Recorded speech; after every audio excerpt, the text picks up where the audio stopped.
राधे राधे दोस्तों। आज हम आपको सुनाएंगे दो ठगों की कहानी। अगर आप हमारे चैनल पर नए हैं तो प्लीज़ हमारे चैनल को लाइक करें, सब्सक्राइब करें और शेयर करें। सोहन और मोहन दो दोस्त थे जो आसपास के गांव में रहते थे और एक ही स्कूल में पढ़ते थे। दोनों में जितनी अच्छी दोस्ती थी उतनी ही ज़्यादा उनके मन में कुटिलता भरी हुई थी। वे एक दूसरे को हर प्रतिस्पर्धा में अपनी चालाकी से मात देते रहते थे। दोनों दोस्त साथ साथ पढ़ते हुए स्कूल और फिर कॉलेज की शिक्षा पूरी की। उसके बाद अपने अपने काम धंधे में लग गए। बहुत सालों के बाद सोहन और मोहन के रास्ते में एक दिन मुलाकात हो गई।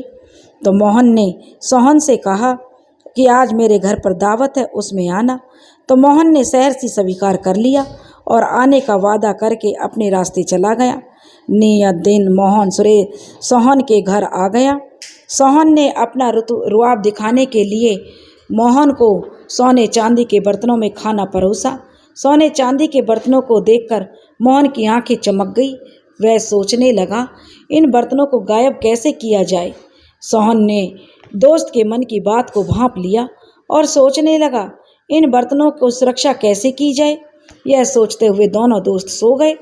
आधी रात को जब मोहन की आंख खुली तो उसने अपने दोस्त के कमरे में झांका। देखा वह गहरी नींद सो रहा था और जहां पर वह सोया था उसी के ऊपर रस्सी से बने जाले लटक रहे थे और उस पर सारे बर्तन रखे थे। सोहन के बिस्तर पर चढ़ा मोहन और बर्तनों में हाथ डाला और सब में पानी भरा हुआ था। वह सब समझ गया। यह उपाय बर्तनों को उससे बचाने के लिए किया गया था। मोहन ने सोचा, अगर मैं बर्तनों को ऐसे ही उतारता हूँ तो पानी सोहन पर गिरेगा और उसकी नींद खुल जाएगी। उसने चूल्हे से राख निकाली और बर्तनों में डाल दिया। जो पानी था वह राख ने सोख लिया। तो उसने बर्तनों को निकाला और एक बोरे में बंद करके पास की बहती नदी में कमर तक पानी में जाकर पत्थरों से दबाकर रख दिया। भोर में जब सोहन की आंख खुली तो उसने ऊपर देखा, सारे बर्तन गायब थे। वह समझ गया कि मोहन ने यह काम किया है, लेकिन मोहन उसका मेहमान था, उससे पूछ नहीं सकता था और वह सोहन सोच में पड़ गया, यह कहाँ छुपा सकता है, क्योंकि वह भी कम कुटिल प्रवृत्ति का नहीं था।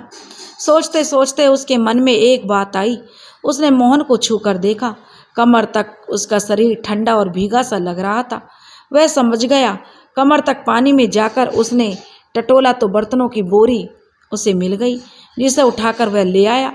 सुबह मोहन जब सोकर उठा तो वह जाने की जल्दी मचाने लगा, लेकिन सोहन ने उसे जबरदस्ती रोक लिया और जब नाश्ता उन्हीं बर्तनों में परोसा गया तो मोहन हैरत से बर्तनों को देखने लगा। उसे इस तरह बर्तनों को निहारते देखकर सोहन ने कहा, दोस्त, जितने तुम चालाक हो उतना ही मैं भी हूँ। हम दोनों एक दूसरे को नहीं ठग सकते। ऐसा करते हैं, हम दोनों किसी बड़े शहर में चलें और दोनों मिलकर अपनी ठग बुद्धि का इस्तेमाल करें और लोगों को ठग कर ढेर सारा रुपया पैसा इकट्ठा करके गांव लौटाएं, फिर पूरी जिंदगी मज़े से गुजारेंगे। मोहन को सोहन की यह सलाह बहुत अच्छी लगी। दोनों ने अपना बोरिया बिस्तर समेटा और निकल पड़े शहर की तरफ। दोनों दोस्त अपनी गठरी संभाले निकले जा रहे थे और चलते चलते काफ़ी दूर भी पहुंच गए। शाम होने को आई। अब वहां से जंगल का रास्ता शुरू होने वाला था। उन्हें एक झोपड़ी दिखाई दी जिससे रोशनी निकल रही थी। दोनों ने झोपड़ी के अंदर झांका। एक बुढ़िया बैठी थी और पास में ही दो बकरियां बंधी हुई थी। बस दोनों के मन में कुटिलता आ गई। आज रात यहीं ठहरकर दावत उड़ाई जाए। दोनों ने आपस में मंत्रणा की और जाकर बूढ़ी स्त्री के पांव पकड़ते हुए कहा, पांव लागे माई। आशीष देते हुए बूढ़ी औरत ने पूछा, तुम कौन हो बेटा, कहाँ से आए हो? तो मोहन ने कहा कि हम दोनों सगे भाई हैं और काम की तलाश में जा रहे हैं। आज रात ठहरने की जगह मिलेगी माई। बूढ़ी औरत जो तैयार हो गई। अब दोनों ने उसे अपनी चिकनी चुपड़ी बातों में ले लिया। अब दोनों बूढ़ी औरत को बातों में उलझाकर बकरी को गायब करने की फिराक में थे, लेकिन बातों बातों में बूढ़ी औरत ने बताया, यही दो बकरियां उसके जीवन का सहारा हैं। दोनों में से एक का दूध सुबह निकालती है और एक का शाम को। सभी कभी उसी दूध को पीकर रह जाती है या कभी कभी बदले में किसी से कोई सामान या अनाज ले आती है। इसी तरह उसका जीवन कट रहा है। बूढ़ी ने उनके सामने एक बकरी का दूध निकाला, जिसे 2 मट्टी के गिलासों में डालकर दोनों को दे दिया और स्वयं भी पानी पीकर लेट गई। बूढ़ी औरत के इस व्यवहार से प्रभावित होकर दोनों ने अपना बुढ़िया को ठगने का इरादा छोड़ दिया और दूध पीकर दोनों सो गए। वह बेचारी बूढ़ी औरत एक कोने में ही सो गई। सुबह जब वे उठे तो तरोताज़ा महसूस कर रहे थे। दोनों झोपड़ी के बाहर बैठकर बातें करने लगे कि जंगल का लंबा रास्ता कैसे पार किया जाए। तभी उन्हें एक आदमी घोड़े पर नजर आता दिखाई दिया। मोहन ने आगे बढ़कर उससे रुकने का इशारा किया और अभिवादन करते हुए कहा, दूर से आ रहे हो भाई जी? तो वह कहने लगा, हाँ, आपने कैसे जाना? घुड़सवार रुककर बोला। तो वह बोला, घोड़ा प्यास लगी है भाई जी। तो मोहन ने हाथ जोड़े हुए अवस्था में कहा, आपकी बड़ी जानकारी है, घुड़सवार बोला। तो वह मोहन कहने लगा, हाँ, राजा के अस्तबल में 1 साल काम किया है। रमेश जो खीसे निपोड़ते हुए बोला, कहा तो आपने सही है, यहाँ आसपास कोई तालाब है, घोड़े को पानी पिला दूं? घुड़सवार घोड़े की पीठ पर बैठे बैठे बोला। तो उसने कहा कि मेरी झोपड़ी के पीछे ही छोटी सी नदी है, नदी का जल बड़ा मीठा है। मोहन के इस अंदाज में बोला जैसे उस पूरे इलाके से वह परिचित हो। पर आप बैठो भाई जी, हम बात करेंगे। फिर जो सोहन की तरफ मुड़कर बोला, ए सोहन, जा भाई जी के घोड़े को पानी पिला ला। वह इतने प्यार से बोला कि घुड़सवार उतरकर उसके पास बैठ गया। सोहन घोड़े को लेकर चला गया। थोड़ी देर बात करने के बाद मोहन बोला, भाई जी, माई की तबीयत खराब है, दवाई का समय हो गया, बस जरा सी देर में मैं आया और आपके लिए भी गुड़ पानी लेता हूँ, नहीं तो माई को पता चलेगा कि अतिथि को ऐसे ही विदा कर दिया तो बड़ा गुस्सा करेगी। और मोहन भी झोपड़ी के अंदर गया और झोपड़ी के पिछले टूटे हिस्से से निकलकर वह सोहन के साथ घोड़ा लेकर जो तैयार खड़ा था, घोड़ा काफ़ी तगड़ा था, दोनों घोड़े पर बैठकर निकल गए। काफ़ी देर हो गई और जो सोहन और मोहन जब बाहर नहीं आए तब घुड़सवार ने झोपड़ी में झांक कर देखा, एक बूढ़ी स्त्री सो रही थी। उसने अंदर जाकर कहा, माई, आपके बेटे कहाँ हैं? बूढ़ी माई ने हैरत से कहा, मेरे कौन से बेटे, मैं तो अकेली रहती हूँ। तब घुड़सवार बोला कि माई, अभी 2 आदमी बाहर बैठे थे, उन्होंने कहा कि वे इस झोपड़ी में अपनी माई के साथ रहते हैं। अरे वे दोनों तो मुसाफिर थे, बुढ़िया ने कहा, रात मेरे यहाँ ठहरे थे, चले गए होंगे। अब तो घुड़सवार का माथा ठनका। तेजी से वह उस तरफ भागा जिस तरफ उसने इशारा किया था, लेकिन वे दोनों तो कब के निकल चुके थे। घुड़सवार को अपने ठगे जाने का एहसास हो चुका था।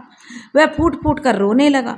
उधर घोड़े को तेज दौड़ाते हुए दोनों शाम से पहले ही शहर पहुंच गए। शहर पहुंचने के बाद दोनों सबसे पहले घोड़े को ठिकाने लगाने का विचार किया, क्योंकि एक तो जानवर को रखने की सुविधा नहीं थी और दूसरे अगर घोड़े का मालिक पीछा करते करते हुए आ भी गया तो पकड़े जाने का डर था। अब दोनों शहर के चौक चौराहे पर जाकर खड़े होकर घोड़े की बिक्री के लिए आवाज़ लगाने लगे। नीलामी के चबूतरे पर खड़े हुए पर कोई खरीदार उन्हें नहीं मिला। तभी उन लोगों ने सुना कि कुछ लोग कह रहे थे, नगर के सेठ इस रास्ते से गुजरेंगे, गुजरने वाले जो कि बहुत ही दयालु हैं। बस फिर क्या था, दोनों ने अपनी ठग विद्या का इस्तेमाल करने की सोच ली। मोहन पिता बन गया और सोहन, जो कि मोहन के मुकाबले दुबला पतला था, छोटी सी कदकाठी का था, वह पुत्र बन गया। जैसे ही नगर सेठ की सवारी गुजरने लगी, सोहन घोड़े की गर्दन से लिपटकर दहाड़े मारकर रोने लगा, बाबूजी, मैं इसे नहीं बेचने दूंगा, यह मेरा भाई है, बचपन से इसी के साथ खेल कर मैं बड़ा हुआ हूँ। तब उसका पिता बना मोहन आंसू बहाते हुए उसके सर पर हाथ फिराकर कहने लगा, अभागे, आज तुझे यह परीक्षा देनी ही होगी, भाई को बचा या माँ को। माँ को बचाने के लिए भाई को बेचना ही होगा। यह आवाज़ सुनकर कुछ लोग जमा हो गए। नगर के सेठ जब उधर से गुजरे तो उन्होंने भी माजरा जानने के लिए सवारी रुकवाई। उन दोनों की बात सुनकर भावुक होते हुए बोले, घोड़े की कीमत बताओ, मैं इसे खरीद लेता हूँ। मोहन ने 100 सरफियाँ बताईं। नगर सेठ बोले, ये तो बहुत ज़्यादा है, तो वह बोला, मेरी पत्नी के इलाज के हिसाब से तो यह बहुत कम है, वरना मैं अपने बेटे समान घोड़े को क्यों बेचता। मोहन ने रोते हुए कहा। नगर सेठ को दया आ गई, लेकिन फिर भी इतना अधिक पैसा लगाने के से वह हिचकिचा रहे थे। तब मोहन उनके पैरों के पास बैठते हुए बोला, हजूर, मैं आपको अपना घोड़ा नहीं बेटा सौंप रहा हूँ। ऐसा करें, आप इसे ले जाएं और हमें 100 असरफिया दे दें। जब हालात ठीक हो जाएंगे तो मैं आकर खुद घोड़े को वापस ले लूँगा और आपकी असरफियाँ आपको लौटा दूँगा। नगर सेठ को यह बात जच गई। उन्होंने घोड़े को खरीद लिया। मोहन हाथ जोड़ता हुआ बोला, आपने मेरी पत्नी को जीवन दान देकर बहुत पुण्य का काम किया है। नगर सेठ जब घोड़े को लेकर आगे बढ़े तो उन्हें अपने ठगे जाने का एहसास तक नहीं हुआ था और वे मन ही मन प्रसन्न हो रहे थे कि असरफियाँ ज़्यादा गईं, लेकिन इस घोड़े को खरीदकर उन्होंने पुण्य का काम किया है। अब वे दोनों को जगह रहने के लिए जगह की तलाश थी जहाँ वे ठगे गए दौलत को सुरक्षित रख सकें। जितनी भी धर्मशाला सराय थे सबको उन्होंने देख लिया, पर कहीं ऐसी जगह नज़र नहीं आई। तब वे शहर के अंतिम छोर पर एक छोटा सा होटल नजर आया, जिसके ऊपरी तल्ले पर एक ही कमरा था। बस दोनों की आंख चमक गई। बस फिर क्या था। मोहन ने साधु का भेष बनाया और सोहन उसका चेला बन गया। दोनों वहाँ पहुँच गए और होटल के मालिक से मोहन बोला, बेटा, बड़ा महाकाल इधर से गुजरने वाले हैं। सराय का मालिक घबराकर उठकर खड़ा हो गया और मोहन के चरण छूते हुए पूछा, कैसा काल बाबा।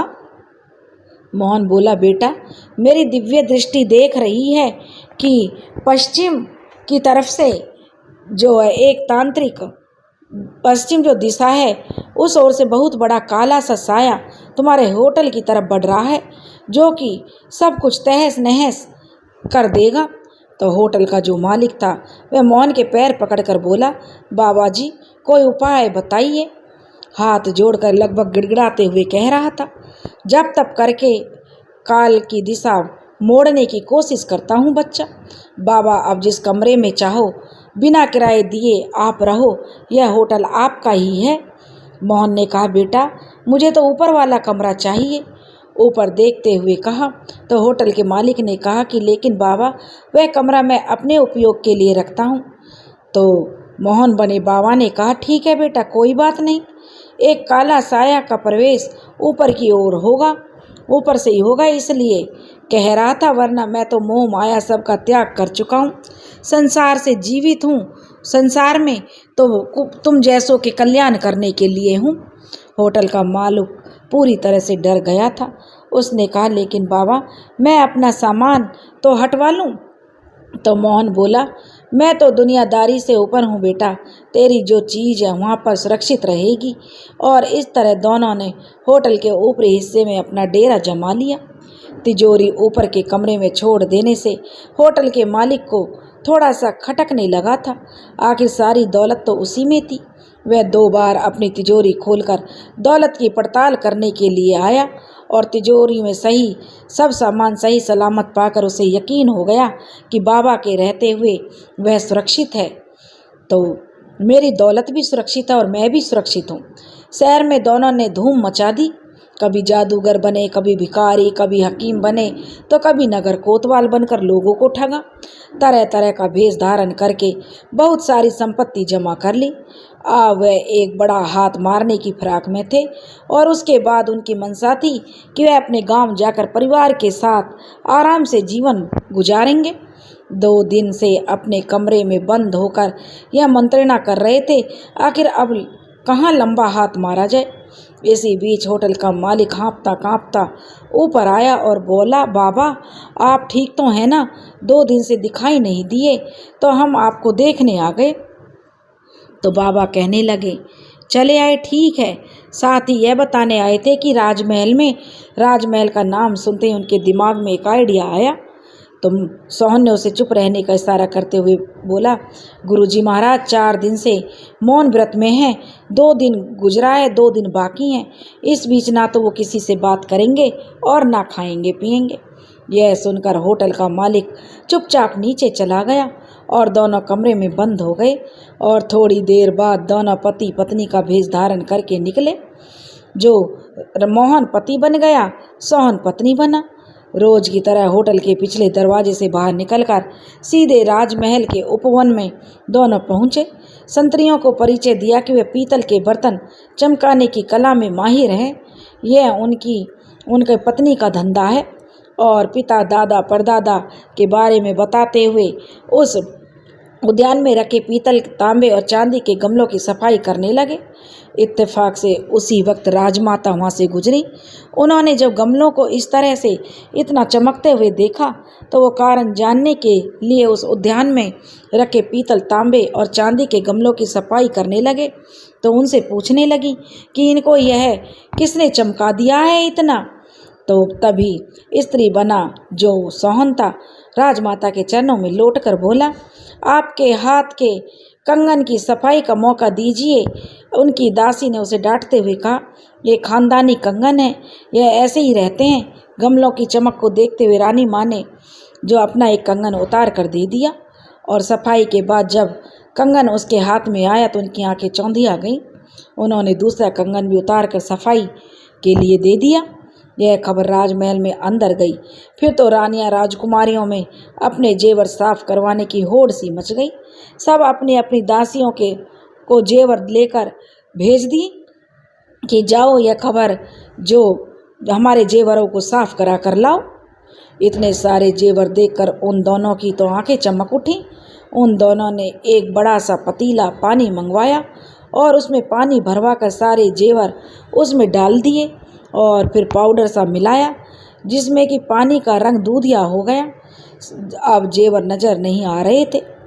तो मोहन पतीले के पानी में हाथ डालकर जेवरों को धोने का उपक्रम करते हुए अपनी जो सबकी आंखें बचाकर जेवर जो सोहन की तरफ दे देता और साड़ियों के बीच में छुपा लेता सोहन था और थैले में से जो नकली जेवर रख देता। कभी अगर उसके हाथ में कोई जेवर देखकर कोई दासी चिल्ला पड़ती, ये फलानी रानी का चंद्रहार है, तो वह उसे तुरंत यह कहते हुए देता, यही तो मैं साफ कर रहा था। इस तरह से सबकी आंखों में धूल झोंककर धीरे धीरे उसने पतीले में से लगभग सारे गहने निकालकर थैले में भर लिया। थैला बहुत भारी हो गया और अब मुश्किल यह थी कि दासियों के झुंड के बीच से भारी थैला लेकर जाया कैसे जाए। बस एक तरकीब उन्हें सूझी। उन्होंने दासियों से कहा कि इस पतीले को उठाकर ले जाओ, इसे आग पर चढ़ा देना और हाँ, ध्यान रहे जब तक कि इस पानी में उबाल ना आ जाए जेवर मत निकालना, नहीं तो फिर जेवर काला पड़ जाएगा। दासियां लेकर चली गईं। जो रुक गईं उसे भी किसी न किसी बहाने से अंदर भेज दिया और मौका देखकर वे दोनों भारी थैले को लेकर बाहर आ गए और पहरेदारों से खड़े होकर एक तांगे वाले की मदद से तांगे पर रखकर रफू चक्कर हो गए। राजमहल में ठगी करने के बाद शहर में रुकना खतरे से खाली नहीं था, इसलिए सब तैयारी करके आए थे। अब वे सीधे वहाँ पहुँचे जहाँ उन्होंने अपनी सारी दौलत को एक बैलगाड़ी पर लादकर झाड़ियों के बीच छुपा दिया था। जेवरों से भरे थैले को लादकर जब वे आगे बढ़े तब उन्हें ध्यान आया कि होटल वाले की तिजोरी तो खाली करना भूल ही गए। दोनों एक दूसरे को दोष देने लगे। थोड़ी देर में झगड़ने के बाद सोहन बोला, यह तो अच्छा हुआ ना कि होटल वाले का भरोसा हम पर बना रह गया। इस शहर में उसने हमें पनाह दी थी, अब कभी फिर हमें आना होगा तो कम से कम वह तो हमें रहने की जगह देगा। यह बात सुनकर मोहन आश्वस्त हुआ और फिर दोनों बैलगाड़ी को हाँकते हुए गांव की तरफ चल पड़े। जब वे लोग शहर से काफ़ी आगे आ गए और उन्हें लगा कि अब कोई खतरा नहीं है तो एक गांव में रुककर उन्होंने खा पी कर आराम करने की सोची। मोहन सुरेश से बोला, तुम इन चीज़ों की रखवाली करो, मैं कुछ खाने के लिए लेकर आता हूँ। थोड़ी देर बाद वह नमकीन, रोटी और पानी लेकर आ गया। जो मोहन बोला, मुझे तो लगा था तुम चना चबौना खाकर लेकर आओगे, लेकिन ये रोटियां कहाँ मिल गई। मोहन ने कहा कि एक स्त्री घर के बाहर बैठी बना रही थी, उसी से खरीद लिया। तो सोहन को जो मोहन पर शक हो गया। उसने उसकी नज़र बचाकर रोटी का एक टुकड़ा पास में खड़ा कुत्ता था उसकी तरफ फेंक दिया। कुत्ता रोटी खाकर वहीं ढेर हो गया। अब सोहन को यकीन हो गया कि रोटियों में कुछ मिलाया गया है। उसने रोटी छुपा ली और बेहोशी का नाटक करने लगा। मोहन उसे सोता देखकर कई आवाज़ें लगाई और जब वह नहीं उठा तो कुटिलता से मुस्कुराया और बैलगाड़ी हाँकते हुए आगे बढ़ गया। मोहन अब आंखों से ओझल हो गया। तब सोहन उठा और अपने गले का जो कीमती हार बेचकर एक घोड़ा खरीद लिया और एक जोड़ी जूते खरीदे और कुछ कपड़े लिए। वह भेष बदलकर बैलगाड़ी का पीछा करने लगा। थोड़ी देर में उसे बैलगाड़ी नजर आ गई। बैलगाड़ी के आगे बढ़कर बीच सड़क पर एक जूता रख दिया और उससे थोड़ा और आगे जाकर उसने उसी तरह का जूता दूसरा रख दिया। घोड़े को जंगल से हाँककर वहीं पेड़ पर चढ़कर छुप गया। इधर मोहन उधर से गुजरा तो उसने जूता देखा तो चारों तरफ नजरें दौड़ाई, लेकिन उसे कोई दिखाई नहीं दिया। लेकिन उसका जूते का जोड़ा भी नहीं दिखा। जूता बहुत सुंदर था। वह मनो महसूस कर आगे बढ़ गया। थोड़ा आगे जाने पर उसे दूसरा जूता दिखाई दिया। इतना सुंदर जूता देखकर उसके मन में लालच आ गया। वह पहला जूता ना उठाने पर अफसोस करते हुए पलटकर देखा तो थोड़ी दूरी पर जूता नजर आ रहा था। वह सोचने लगा, जूते को तो नज़दीक में ही है और बैलगाड़ी भी सामने ही है, बस दौड़कर उठा लाता हूँ। वह जूता उठाने के लिए बैलगाड़ी छोड़कर आगे बढ़ा तो जो सोहन था, जो कि पेड़ पर छुपा हुआ था, झट से नीचे उतरा और बैलगाड़ी को लेकर जंगल में चला गया। मोहन ने उसका बहुत पीछा किया, लेकिन वह उसे न पकड़ सका और वह समझ गया कि भेष बदले हुए हो ना हो वह सोहन ही है। और इधर सोहन बैलगाड़ी लेकर सीधा अपने गांव पहुंचा। सबसे पहले उसने सारे धन दौलत को एक खेत में बड़ा सा खड्डा खोद कर दबा दिया। उसके बाद पत्नी के पास जाकर सारी बातें समझाई और गांव से थोड़ी दूरी पर एक सुनसान जगह पर उसने फिर एक बड़ा सा खड्डा खोदा, उसे घास फूस से छिपा दिया और उसी के अंदर रहने लगा। अब इधर मोहन जंगल में भटकता हुआ किसी तरह से पैदल कई दिनों के बाद गांव पहुंचा और सीधा सोहन के घर गया तो उसकी पत्नी से पूछा कि सोहन आ गया है। तो वह बस फिर क्या था, उसकी पत्नी तो छाती पीट पीट कर रोने लगी और कहने लगी कि वह आप ही के साथ तो गए थे, आपने कहाँ छोड़ दिया मेरे पति को, आपने क्या कर दिया उनको। इतना चीखने चिल्लाने लगी कि अड़ोस पड़ोस के लोग जुट गए। मोहन को जान बचाकर वहाँ से भागना पड़ा, लेकिन उसके मन में शक बना रहा। इसलिए वह सोहन की पत्नी पर नज़र रखने लगा और उसने गौर किया कि शाम को सोहन की पत्नी खाना और पानी लेकर बीहड़ की तरफ जाती है। एक दिन उसके पीछे गया और उसका शक था जो सही निकला। वह सोहन के लिए खाना लेकर खड्डे के पास पहुंची और झाड़ियों में छुपाए हुए बाल्टी में रखकर एक एक रस्सी के सहारे नीचे लटका दिया। फिर घर व परिवार की बातें की और बस फिर दूसरे दिन जो मोहन था वह साड़ी पहनकर खुद खाना और पानी लेकर पहुंचा और उसी तरह बाल्टी में रखकर उसने जैसे ही लटकाया, अंदर से सोहन ने कहा, आज तो जल्दी आ गई। उसकी पत्नी की आवाज़ में मोहन बोला, एक समय तो तुम खाते हो तो सोचा कि आज पहले ही दे दूं, लेकिन तू घूंघट किससे कर रही है? सोहन ने ऊपर देखते हुए पूछा। तो उसने कहा कि इसलिए कि ताऊ जी रास्ते में मिल गए थे। तो मोहन बोला, अच्छा आज जल्दी कर, घर जाऊंगी, मुन्ना बीमार है, उसे डॉक्टर को दिखाना है। चुन्नू को भी कॉपी किताब के लिए पैसे चाहिए, माँ आने वाली है, कुछ पैसे की ज़रूरत थी। लेकिन जो सोहन बोला, मैं तो तुम्हें काफ़ी पैसे देकर आया था। तो वह कहने लगा, मोहन जो कि उसकी पत्नी बना हुआ था, सब खर्च हो गए जी, इतनी दौलत है फिर भी आप तो एक एक पैसे का हिसाब लेते हो, बताते हैं कि सारी दौलत कहाँ है या मैं चली जाऊं। उसकी पत्नी बना जो मोहन गुस्से से बोला तो पत्नी की नाराज़गी से डरकर सोहन ने गुप्त जगह के बारे में बता दिया और कहा कि बहुत कम ही निकालना, माँ के सामने ज़्यादा दिखावा मत करना। कुछ घंटे के बाद जब सोहन की पत्नी खाना लेकर आई तब सोहन चौंक कर बोला, तुम अभी तो 1 घंटा पहले आई थी, फिर आ गई। पत्नी से कहा, नहीं जी, मैं कहाँ आई थी। उसका इतना कहते ही सोहन का माथा ठनका। वह सब समझ गया। उसने जल्दी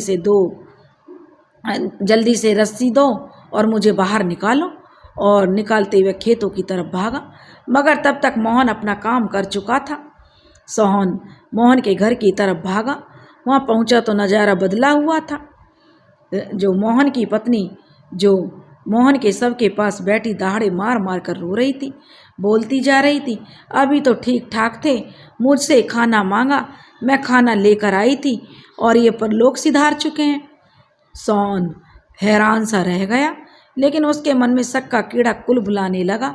उसने कहा, गांव वालों को बुलाते हैं। तो मोहन की पत्नी बोली, नहीं नहीं भैया जी, मैं गांव वालों को नहीं बुलाना चाहती, हमारी खुशहाली से सब चिढ़ते हैं, मेरे मायके वाले आ रहे हैं, वही इनका क्रियाकर्म करेंगे। लेकिन सोहन ने यह खबर गांव वालों को दे दी। दरवाजे पर भीड़ जुट गई। अब मोहन की पत्नी रोकती रही, लेकिन उसकी एक न चली और जल्दी जल्दी में सब लोग शव को लेकर शमशान घाट के लिए निकल गए। शमशान घाट पर सोहन ने मोहन के शव को चिता पर लेटाने के बाद गांव वालों से कहा, आप लोग सब घर जाएं और मुझे थोड़ी देर मेरे दोस्त के साथ अकेला छोड़ दें। यह मेरा बचपन का और बहुत जिगरी दोस्त है, मैं इसके साथ आखिरी बार अकेले समय गुजारना चाहता हूँ। उसकी यह करुण गुहार सुनकर गांव वाले उसे अकेला छोड़कर जाने लगे। 2-4 लोग जो रुक गए थे, वे भी अंतिम संस्कार में देर होती देखकर वहाँ से निकल गए। सोहन ने मोहन को उठाने की पूरी कोशिश की। जब वह नहीं उठा तो उसे पास के खेत में ले जाकर घसीटने लगा। जो मोहन लहूलुहान हो गया, लेकिन उसने अपनी जबान न खोली। तब सोहन ने उसे चिता पर डालते हुए अंतिम कोशिश करते हुए कहा, मैं आग लगाने जा रहा हूँ, चिता को अग्नि दे दूंगा।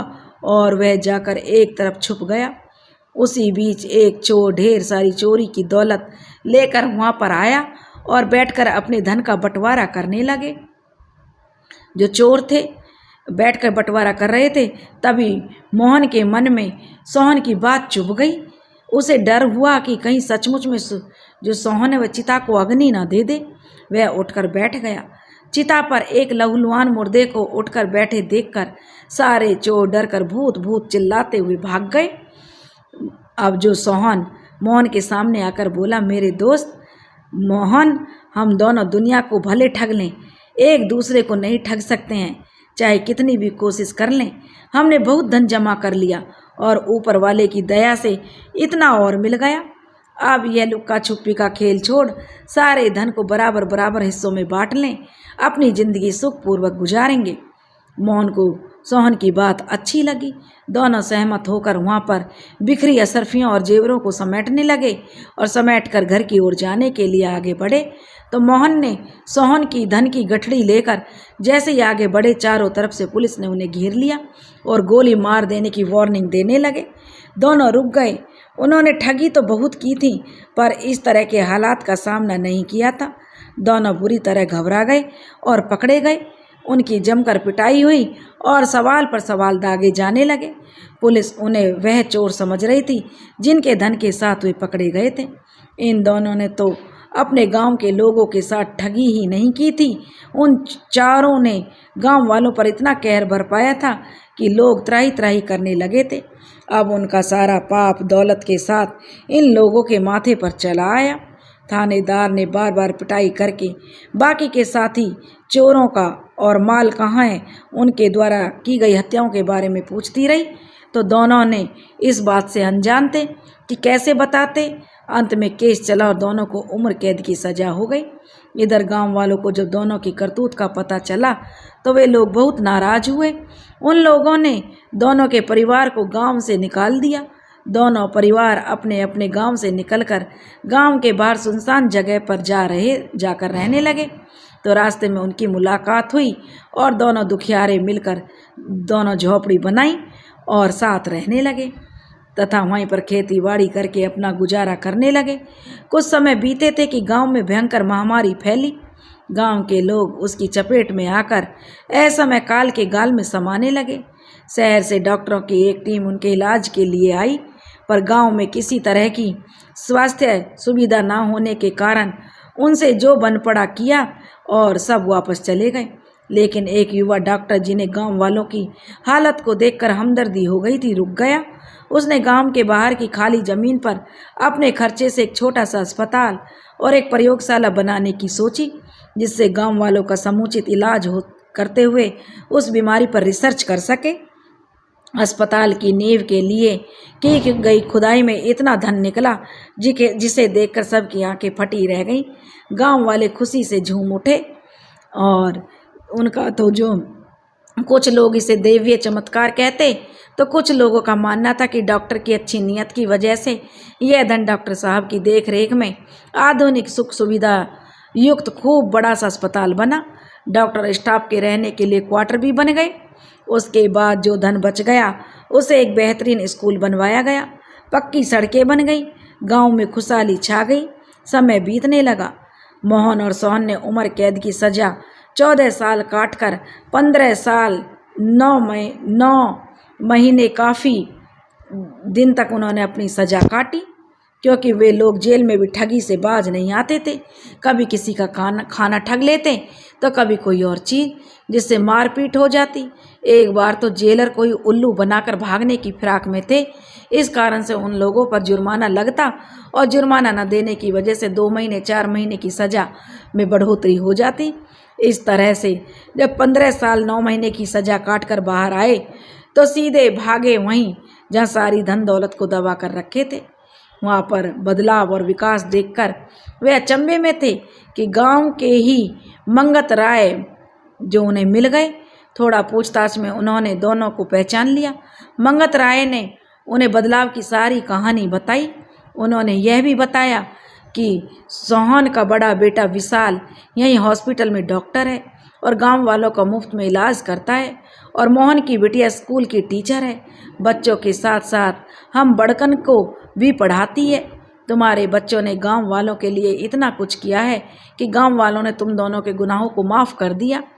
मोहन और सोहन ने एक दूसरे की तरफ देखकर सोचा, हमने गुनाह तो किया था लेकिन गांव वालों को तो कुछ नहीं बिगाड़ा था। फिर अचानक से जैसे मंगत राय को कुछ याद आया। उसने कहा, ऐसा लगता है अभी अभी जेल से छूट कर आ रहे हो क्या? उनके हाँ में सिर हिलाते ही हक से बोले, तो घर जाओ ना, यहाँ खड़े खड़े क्या बतिया रहे हो? कहते हुए वह आगे बढ़ गए। मोहन ने सोहन की तरफ देखा और कहा, हमने तो कभी कोई अच्छा काम नहीं किया, फिर हमारे धन का यह इतना अच्छा उपयोग कैसे हो गया? सोहन बोला, मेरे भाई, हमने अपने आश्रय देने वाली बूढ़ी माई और होटल मालिक को नहीं लूटा। शायद इसलिए, शायद हमारे बच्चों की अच्छाई का फल है। ऐसा लगता है ईश्वर ने हमारे बुरे कर्मों को इकट्ठा किए गए धन को इस पुण्य के कार्य में लगाकर हमें माफ़ करके सत्य की राह पर चलने का मौका दिया है। दोनों ने ऊपर की तरफ देखते हुए एक साथ कहा और अपने अपने घर की राह पर बढ़ गए। दोस्तों, उन्हें अपने किए का अब पछतावा हो रहा था और उन्हें अच्छे से समझ आ गई थी कि अच्छे कर्म करेंगे तो अच्छा होगा, बुरे कर्मों का नतीजा बुरा होगा। दोस्तों, अगर आपको हमारी कहानी पसंद आई हो तो प्लीज़ हमारे चैनल को लाइक करें, सब्सक्राइब करें और शेयर करें। राधे।